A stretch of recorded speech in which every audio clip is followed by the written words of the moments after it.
How's it going, everybody, and welcome back to another Scooby-Doo Stuff video. In today's video, we are going to be doing something that I have not seen on YouTube yet, and that is that we are going to be taking a look at 5 places from the Scooby-Doo cartoons that actually exist in real life. Now, guys, before I get started, I just would like to let you guys know that there may be a few pictures or images on this video that do seem a little bit funky and a little bit blurred and a bit weird. My apologies for that, but when you have to blow some up and then you have to shrink some down to make them fit the screen size, things just go weird. Anyway, guys, also, I'm going to tell you guys how I do know that these actually exist. So, I know the Scooby-Doo cartoons pretty well, and basically what I did is I found places, towns, cities, locations that I think could be realistic, and then I put them into Google and yeah, basically did a whole search on them. So, I'm doing 5 places today, and it's not like a list or anything, it's not like the top 5 or any of that stuff. I just wanted to number them to make them more orderly. Anyway, guys, let's get on with the video. Number 5, The Sorcerer's a Menace. Now, this one may be one of the more obvious ones for any of you people who do know the show quite well. This comes from the incarnation of Scooby-Doo. It's called the Scooby-Doo and Scrappy-Doo Season 1. Now, this is one of the more obvious ones on the list. There are a couple that are pretty obvious, but then there are also a few that aren't so obvious. Basically, this takes place in Atlantic City, New Jersey.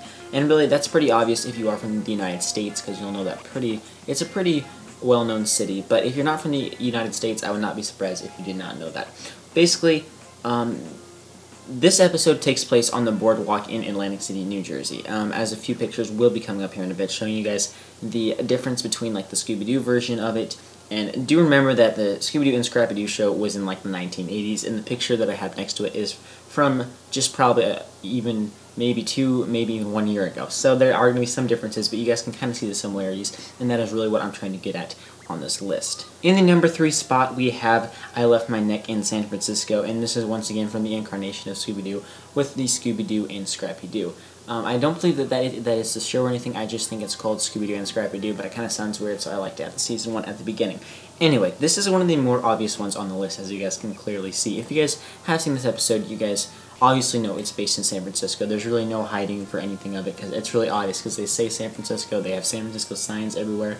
But I wanted to be a little bit more specific. So basically what I said that it was based in was Alcatraz Island, California.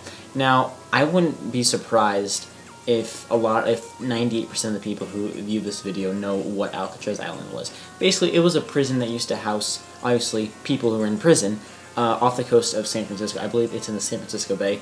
I thought that I'd just throw this episode in here just because it is probably one of my favorite episodes from the Scooby-Doo and Scrappy-Doo incarnation of Scooby-Doo. Coming in the number 3 spot is El Morro in Puerto Rico, and this is from the episode Don't Go Near the Fortress of Fear from the Scooby-Doo incarnation Scooby-Doo and Scrappy-Doo Season 1. Now, if you guys have ever studied history at all, or have ever done anything about history, you guys have probably at least heard of the fortress, the El Morro Fortress in Puerto Rico. Basically, it is exactly what it sounds like. It is a fortress in Puerto Rico that was used during a Spanish war. I'm not sure the exact details of the war, but I do know that it was in a Spanish war, obviously.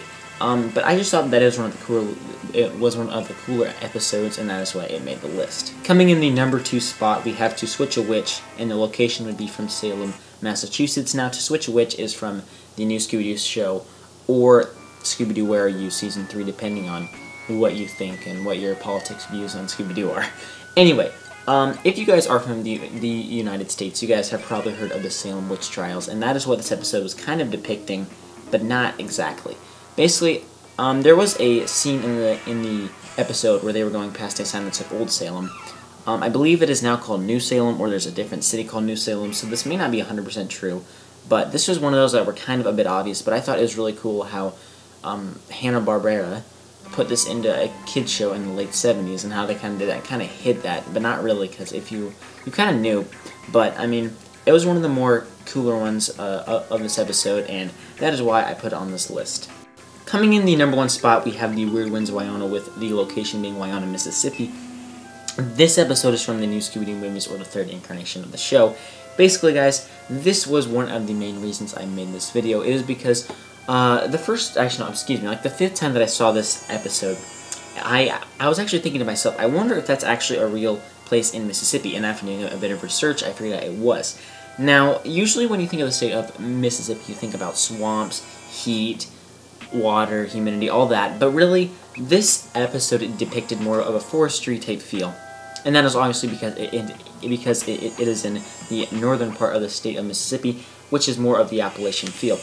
Alright guys, so that is going to be it for this video. I hope you guys enjoyed it. Now guys, for the next few uploads, you guys may experience a pattern for me. Basically, when I have a video that hits a milestone of, let's say, 100 views or 500 views or something like that, I do tend to make a video after that because I'm more motivated and more inclined to do it. If you guys may or may not have noticed, I did have a video that hit 500 views, I think yesterday, and it already has 510 views. For some reason, that video has just blown up, so thank you all who did go on and to view that.